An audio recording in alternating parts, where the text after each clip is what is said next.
In the golden years of my life, the last thing that I would ever had expected was to see a werewolf. But that's exactly what happened to me and my wife Margaret. And although our encounter was brief, it was absolutely terrifying. Understand, I'm 73 years old, and the situation my wife and I found ourselves in, there was no way that we could run. We couldn't physically run from this thing. Now, these events happened when we went to go visit family members in Faceville, Georgia. A beautiful piece of property. They have their own pond stocked with fish, beautiful gardens.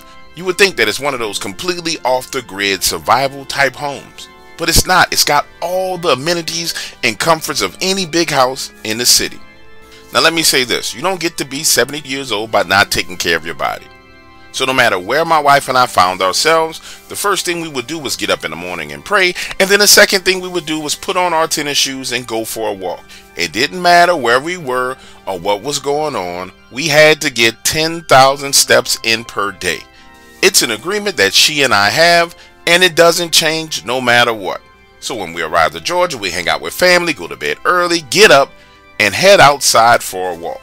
The way their property was set up, when you walk out of the back door, you head down the steps, and you got about 50 yards till you get to their pond.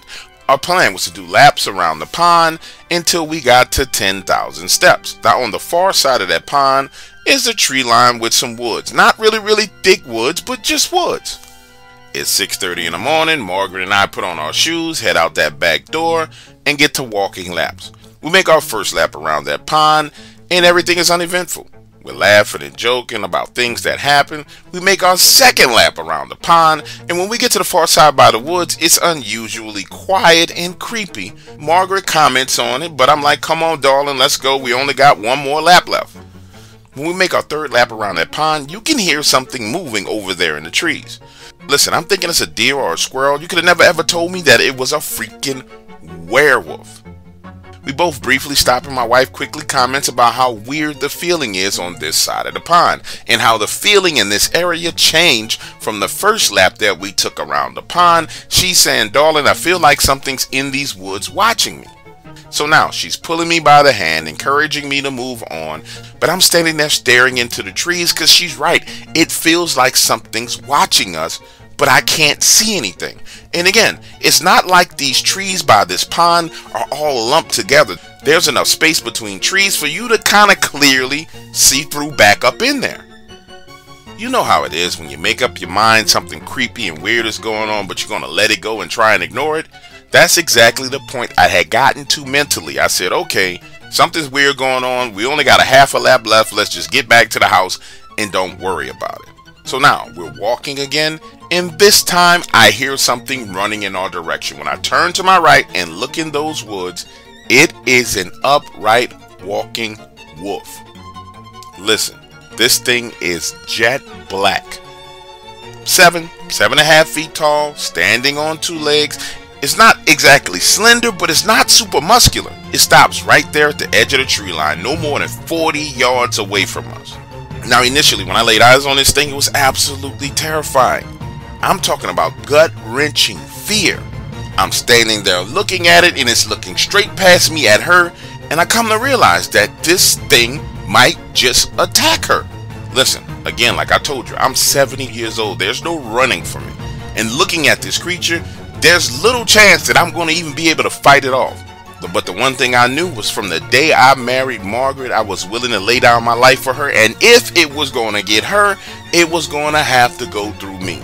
And the only weapon I had was a little pocket knife that I always kept on me. So now I'm pulling that pocket knife out, and I have it in my hand, and I step directly in front of my wife, and me and this thing have a stare down. And when I tell you that these animals know how to literally project fear, it was almost as if it was trying to project into my mind, be afraid of me, I'm going to attack you. I'm standing there saying out loud, I don't care what you do to me, but you're not finna do anything to my wife. Listen, I couldn't remember how long I stood there staring at this thing. Later on, Margaret said it felt like a minute to a minute and a half, but I stand there with my eyes locked, looking into its eyes. And I'll never forget those bright yellow eyes, huge black pupils. And it was almost as if it was testing my willpower.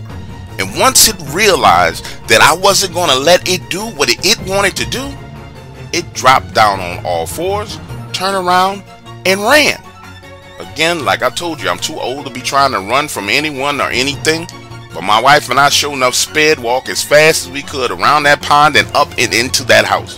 When we walk into the kitchen, everybody's laughing and smiling, sitting around the table, asking us what we want for breakfast. And the two of us are still in shock at what we saw.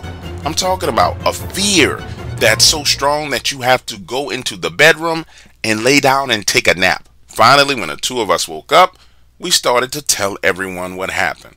Now, here's the craziest thing. I'm expecting everybody to look at us like we have lost our damn minds. But nope, not one person in the room acted as if they didn't know what we were talking about. In fact, they were just apologetic, saying that we're sorry you experienced that, but you guys are going to be alright. Sometimes they come around just to see who's here, and then they go on about their business. They tend not to bother anyone. They spent the entire day apologizing about it and trying to explain it to me and justify and say they've seen them before, blah, blah, blah. But man, I know what I felt. And I felt as if I would have backed down, it would have killed my wife. And I wasn't having that.